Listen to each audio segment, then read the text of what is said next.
Okay, it's been a bit since I've actually recorded a video for World of Tanks on this channel, and despite the break, I actually have had videos recorded, just haven't released them yet.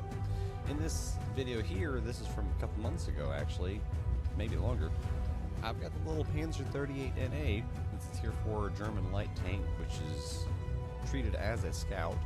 I have it bottom tier on the cliff map, which means of course this is 357 matchmaking, and my initial goal here is to try to get up to the hill, which is, a good way to spot and assist by both distraction and just by pestering enemies down below.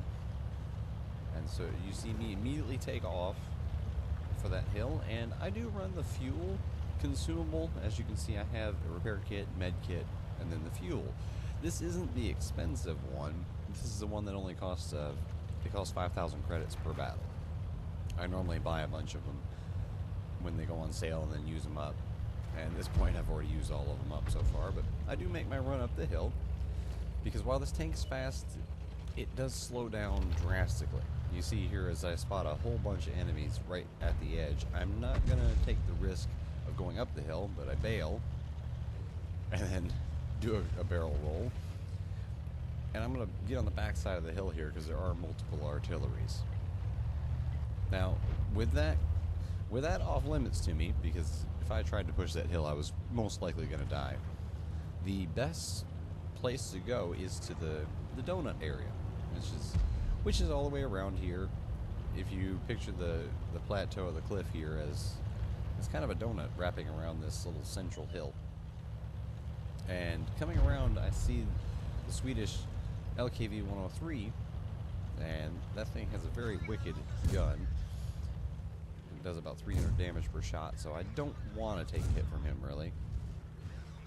So I back down over the rocks to get away as I place a couple hits into him. And basically, I just want to see if I can't distract him long enough for somebody a little more capable to show up. And I don't mean like this Stewart, because I've got an OI back down there behind me that I see he is making his way towards us. So all I gotta do is keep this Swedish tank destroyer distracted just enough to keep his attention over here. And then when the OI comes over, there's nothing that the Swedish tank destroyer can do to the OI. All the OI has to do basically is keep his front to him and just push. And it doesn't matter which weapon that the IKV-103 has. The stock one is a howitzer, basically. He won't do much to the front of the OI. And the top gun on that thing is a heat-firing weapon, very low velocity. So the OI can literally just push right into him. And that's all I'm waiting on. I noticed that Matilda showed up as I spotted him, so I'm switching to premium. I plan to put a hit into him, because all I gotta do is keep the OI covered. I don't need to engage anybody else. I just need to help keep the OI covered. And for some reason, the OI is being very, very hesitant. I don't know exactly why at this point, but he actually let the tank destroyer get away. That's a little disappointing to me personally, because my tank, if it takes a hit from that tank destroyer, that's going to be almost all my health. And I don't have Sixth Sense. My crew is just in training. I have them at, I think, at about 60-some% camouflage. So I don't believe I'm spotted, because there's the tree there as well as the bushes. And as soon as the tank destroyer turns away, I feel free to take a shot. But still at this point, I don't believe I've been detected, because I'm in the bushes. But I spot this KV-1S coming up to take on the OI. And while the OI is a tough tank, he's pretty low health at this point. So I'm going to load in my premium again and go after the KV-1S. Because it looks like the KV-1S, he penetrated the front of the OI, so he's probably firing premium himself. And luckily I get a good engine fire, which means his engine's going to be damaged. Now I just got to kind of play around with him and avoid his gun. And sometimes, instead of trying to circle, you can juke somebody into misfiring. And that's exactly what happened there. So I'm able to get rid of the main threat. But here, finally, that Swedish tank destroyer, the pesky thing, finally showed up and put a hit into me. But his long reload meant he was never going to get another shot off. So I just pushed into him, finished him. And now we have a lead of 1 tank. But personally, I'm not too sure on how my teammates are going to handle the KV over there in the east. And all of a sudden I spot a T-40, which can be dangerous with its howitzer. I'm trying to shoot it and detrack it, but the gun's not quite cooperating there. That is something. I'm not running the top gun on the Panzer 38 NA. It can run the 5cm L60, but I actually run the second gun down. It's quite a bit lighter, which makes the tank far more responsive. And again, the same reason why I run the fuel. The tank's fast, but it doesn't have the greatest amount of engine power. So running a lighter weapon and running the fuel can help improve its power to weight ratio, which is the only thing really this struggles with.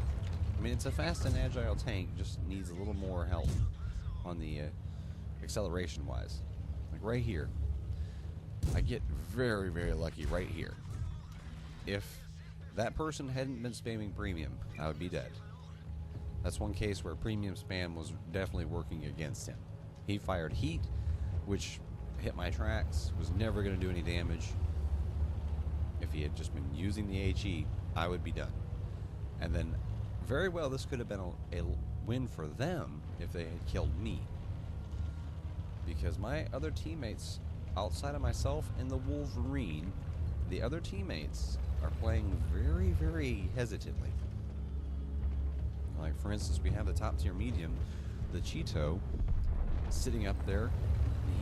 He does get the kill in the KV-85, but he's being very, very hesitant.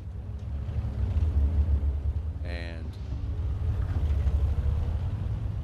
it comes to find out later, part of what happens to the enemy team, but the fact is that could have been a win for them had a couple of things transponded a little differently. For instance, if I was killed and if their T-3485M was active, because it's about to come out in the open where he's sitting there in the western corridor AFK. Could have changed this battle around a little bit. But again, there it's like the shell velocity is letting me down. But there I spot the T-3485M and the remaining artillery, and yes, he's sitting there completely AFK. And I actually set him on fire too.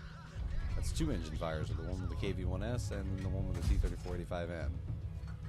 You see me here just trying to get some more damage in, and when fully aimed, the gun's pretty accurate, but on a moving target, it can struggle a little bit. But artillery manages to sneak in and get the last kill there, so I'm going to go on and show you the results. And of course, I did ace it here. I got the Orlix medal. That's for killing a couple that are at least a tier higher than you, high caliber. And this is my highest damage game I've ever had in the Panzer 38 NA. Hope you enjoyed this. And thanks for watching, and I will have some more videos coming up very soon with some pretty epic battles. But it's Mongoose Shape. Thanks for watching.